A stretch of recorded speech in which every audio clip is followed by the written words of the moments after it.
Welcome to BeFM Drama, where we turn great works of English literature into gripping radio. Tonight we're presenting the conclusion to our adaptation of The Five Orange Pips, a classic Sherlock Holmes mystery by Sir Arthur Conan Doyle. Holmes and Watson have been following the case of John Openshaw, a young landowner whose uncle, a former American slaveholder and Confederate veteran of the American Civil War, died mysteriously after receiving a letter containing 5 orange pips, or seeds. Less than 2 years later, Openshaw's father received a similar letter with orange pips and died mysteriously almost immediately afterwards. Finally, the young Openshaw himself received a letter. Holmes has determined that the infamous racist American hate group, the Ku Klux Klan, which emerged in the U.S. South in the aftermath of the Civil War, is responsible for the murders and threat to Openshaw. As we rejoin the story, Watson has discovered terrible news in the morning paper. When I told him that he was too late to save his client John Openshaw, Holmes stared at me for a moment with a piercing gaze, and I could see the force of the emotions at play behind the carefully controlled mask of his face. He set his cup down on the table in front of him, continuing to stare. I feared as much. How was it done? He spoke calmly, but I could see that he was deeply moved. When I was looking over the morning paper, my eye caught the name Openshaw and the headline, Tragedy Near Waterloo Bridge. Let me read you what it says. Between 9 and 10 last night, Police Constable Cook of the H Division, on duty near Waterloo Bridge, heard a cry for help and a splash in the water. The night was extremely dark and stormy, and in spite of help from several passerby, it was impossible to effect a rescue. The alarm, however, was given, and by the aid of the water police, the body was eventually recovered. It proved to be that of a young gentleman whose name, as it appears from an envelope found in his pocket, was John Openshaw, a resident of Horsham.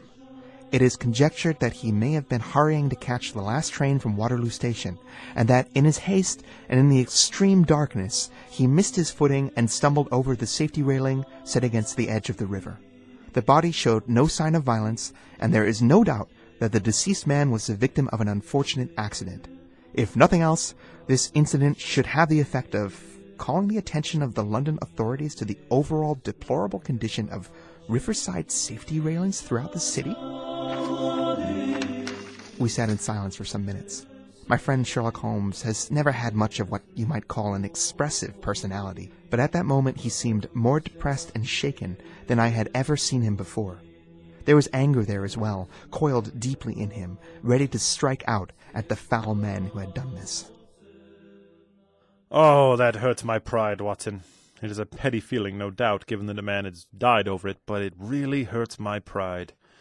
This has become a personal matter with me now, and if God sends me health, I will make a hell for this gang of murderous filth should I ever get my hands on them. That young Openshaw should come to me for help, and that I should send him away again to his death. I let him go, knowing full well the dangers that he was facing, and this is the result of it. Why the devil didn't I let him spend the night here? I understood the danger. Holmes, my friend, you can't blame yourself for this. For you, my friend. For you, such fallibility might be forgivable, but for me it's utterly unacceptable. He sprang from his chair and paced about the room in an uncontrollable agitation, with a flush upon his sallow cheeks and a nervous clasping and unclasping of his long, thin hands. They're cunning devils indeed, these KKK thugs. How could they have tricked Openshaw to go down that way? The embankment is not on the direct route to Waterloo Station. The bridge, no doubt, would have been too crowded for their purposes, even on a night with such awful weather. Well, Watson, let us see who will win this game in the long run. I am going out now. But you haven't finished breakfast. A man has died, Watson. Hudson's boiled eggs are of little importance to me just now. Will you go down to the police? To the police?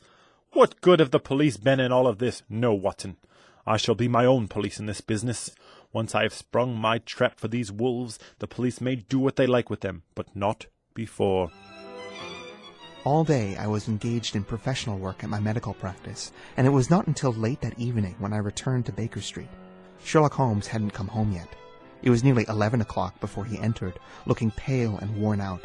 He walked up to the cupboard and pulled out a loaf of bread. Tearing a large piece from the loaf with his teeth, he devoured it voraciously, chewing loudly and washing it down with a long drink of water. You are hungry, Holmes? Starving. It had escaped my memory. I've had nothing since breakfast. Nothing?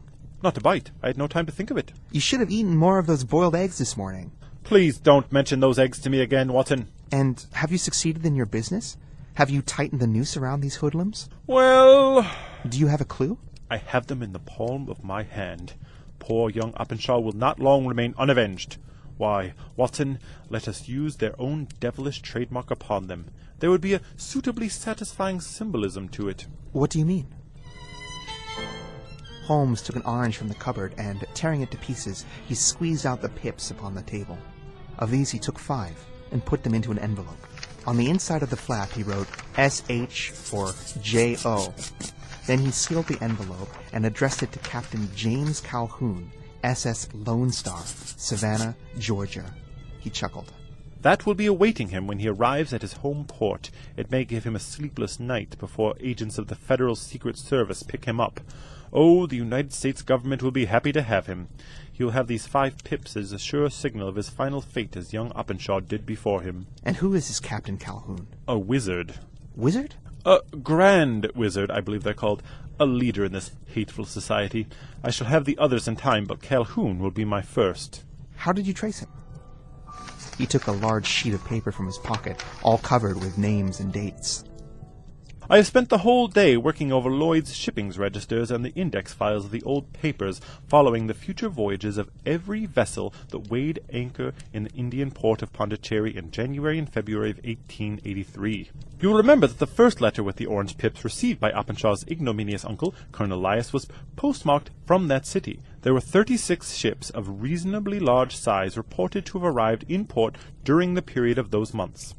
Of these, one, the Lone Star, instantly attracted my attention, since that name is given to one of the states of the Union. Texas, I think. Perhaps. It is far enough from London that the true name of the state doesn't much matter to me one way or the other. But, regardless, I knew from the name that the ship must have an American origin. What then? Openshaw's father received his pips from the Scottish port of Dundee. I searched the Lloyd's registers in the same way, and when I found that the good ship Lone Star had been there in January 85, my suspicion became a certainty. I then investigated the names of the vessels which lay at present in the ports of London. Yes? Holmes looked angry. He stood and walked to the cupboard to tear off another chunk of bread, and when he slammed the door of the cupboard shut, the dishes rattled inside. What is it, Holmes? The Lone Star arrived here last week. I went down to the Albert dock and found that the ship had been taken downriver by the early tide this morning, homeward bound for Savannah, Georgia. I wired to Gravesend, learned that the ship had passed there some hours earlier. They got away? The wind is easterly today. I have no doubt that the Lone Star is now out past the good winds and will soon be passing not very far from the Isle of Wight. So what will you do then? Oh, I still have my hand upon them. Calhoun and the first and second mates are, as I learned, the only native-born Americans on the ship. The other crew members are all Finns and Germans. I know also that they were all 3 away from the ship last night. I had it from the stevedore, who has been loading their cargo. You believe all 3 of these men have ties to the Klan? That's practically a certainty at this point. By the time that the Lone Star reaches Savannah, the mail express boat will have carried this letter safely over the Atlantic. And in any case, my telegraph will already have informed the police of Savannah and the relative federal authorities that these gentlemen are badly wanted in London upon charges of murder, and are very likely tied to many more atrocities in the United States. They may have slipped my fingers today, Watson, but their necks are as good as in the noose already, and Openshaw will have his revenge. It's the very least I can do for the sake of a client I so comprehensively failed to protect. There are flaws, however, in the best-laid human plans, and the murderers of John Openshaw were never to receive the orange pips Holmes had sent, which would have shown them that another hunter, as cunning and resolute as themselves, was on their track. Very long and very severe were the gales that year, the storms that had rocked London on the night that Openshaw visited Baker Street. We waited long for news of the Lone Star of Savannah, Georgia, but none ever reached us. At last, many months later, we came to hear by a strange and convoluted route that somewhere, far out in the Atlantic, the shattered stern post of a sunken ship was spotted swinging and bobbing in the trough of a wave, and that the letters LS and the word Savannah were carved upon it. And that, I think, is all that Holmes and I shall ever know of the fate of the Lone Star and the terrible men who crewed her.